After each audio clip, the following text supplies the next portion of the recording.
Okay folks, so we're in here at the site of the original Young's hut, Young's yards.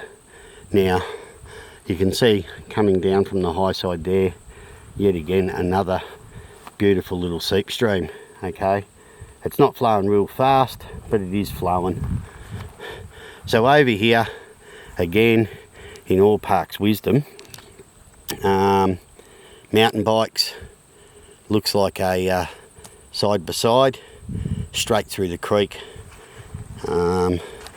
straight through the moss beds, and on they go. Now yes, there are a few hoof prints over here. Again, this is an area that is popular with horse riders, so it's not necessarily Brumbies that have come in and done this. But here's just a little one for you, and I'm going to zoom right in so you can see through the water like I can. You know, the power of our seeps. There's the disturbance where vehicles, two-wheel wide vehicles side by sides, have been ridden through an alpine seep. Have a look. Right, and you can see it's just there, right? We're talking a distance of 6 to 8 feet. Just have a look at how crystal clear this water is. Right, it's magnificent. You can see all the way to the bottom. So again, there's your evidence of just how marvellous these seep systems are, how well they work as filters, that in a very short time frame from when someone drove through the creek there, the water flowing back down in is crystal bloody clear. So I'm going to zoom in on that little spot there. Have a look. You can see all the way to the bottom. You can see it's flowing, right? So I don't understand their ridiculous, ludicrous claims that these 65 remaining Heritage Bogong Brumbies are destroying headwaters, because, you know, in a very short space, those waters that were muddied and sullied by man driving vehicles through have cleared right up again. It just, you know, it begars belief that they like to make these ludicrous claims. So I'm just going to walk you through here, because this is history, right?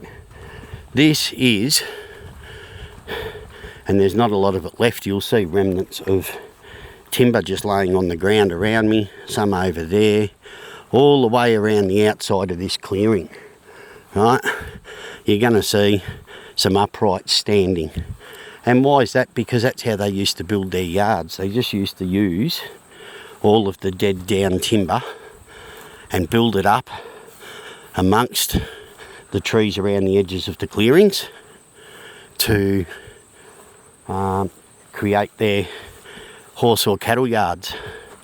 So it's fallen down, you know, but this is a historic site, people, because this is the staging area that Young's dispersed their mob of horses out onto our high plains to graze and breed over the summer. And then they'd come up and they'd muster them back to these yards, and as you can see, they're big yards. They would have held quite a lot of horses. As Ron said, the yards over there at Dinner Plain, McNamara's yards, they used to yard 600 to 800 horses, right? So this is all that's left of it, these little bits down here on the ground that you can see against the tree line all the way around that clearing. And this is where Young's used to drive via Dinner Plain, because that was their lunchtime stop, the horses up from down Omeo side onto the high plains and disperse them out, and then muster them back, cut out the ones that they wanted for sale. And as we all know, some of those horses were, quite a large number of those horses were sold on to our Australian Imperial Forces. They served in many theatres of war, be it the deserts, be it Gallipoli, be it India with the British military. So this is where it all happened. Now, I wanted to be up here on Anzac Day for you. I couldn't do that, unfortunately.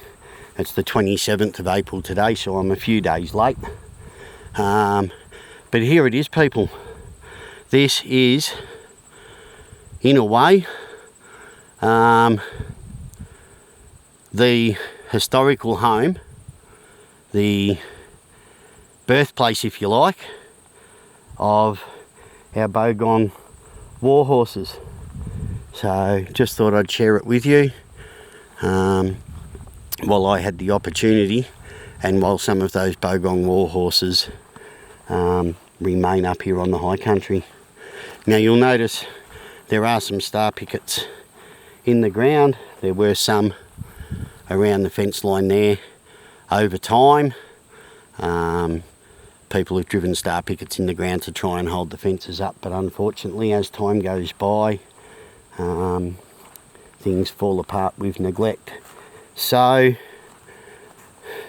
there you go, folks. You've seen it now. It's documented fact, and this is where it all happened. So I'll leave it with you and continue on my journey, and I'll talk to you all again soon.